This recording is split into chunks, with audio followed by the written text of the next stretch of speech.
ini juga sesuatu yang semuanya harus kita kaji ya, semua harus kita kaji. Karena kan juga plus minus ya, banyak kebijakan yang dilaksanakan selalu ada pro dan kontra. Tapi tentu saja semuanya akan kita lihat secara keseluruhan, tidak secara tergesa-gesa. Karena itu saya dalam beberapa saat ini nanti akan minta masukan dari berbagai pihak, baik dari kalangan pemerintah daerah, dari masyarakat yang menyelenggarakan pendidikan, maupun dari rekan-rekan wartawan, teman-teman masyarakat bisa menyampaikan aspirasinya. Saya berusaha selama memimpin kementerian ini untuk menjadi menteri yang banyak mendengar.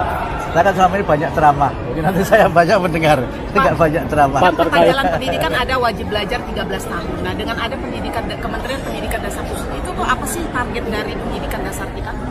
Jadi wajib belajar 13 tahun itu adalah komitmen kita untuk meningkatkan kualitas sumber daya manusia dan terutama adalah pendidikan usia dini. Jadi 13 tahunnya bukan menjadi kelas 13, tetapi prasekolah itu akan menjadi perhatian dan itu juga yang memang menjadi fondasi untuk pendidikan di tanah air kita ini.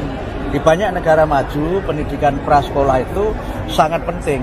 Tapi harus kita pahami bahwa pendidikan prasekolah itu tidak semuanya harus diselenggarakan di sekolah formal.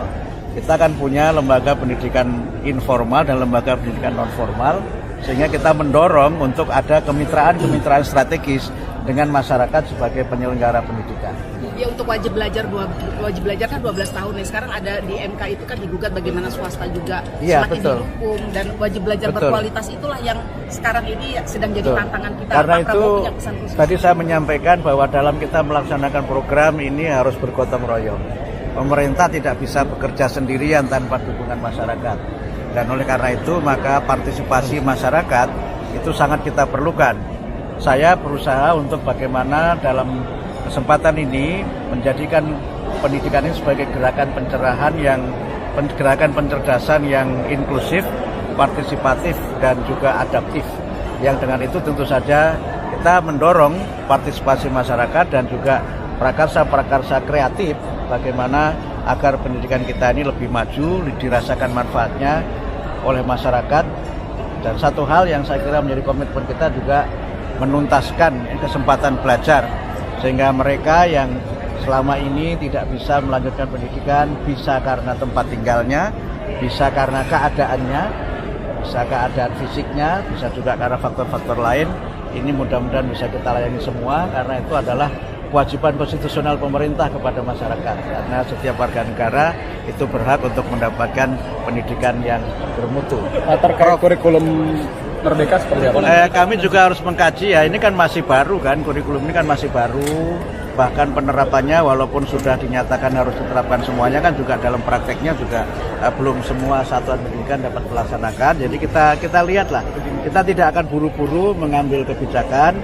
Apalagi memang ada polemik yang sekarang ini juga memang masih terus terjadi di masyarakat. Jadi kami ingin agar kebijakan Kementerian Pendidikan dan Menengah adalah kebijakan yang memang sesuai dengan apa yang menjadi aspirasi masyarakat.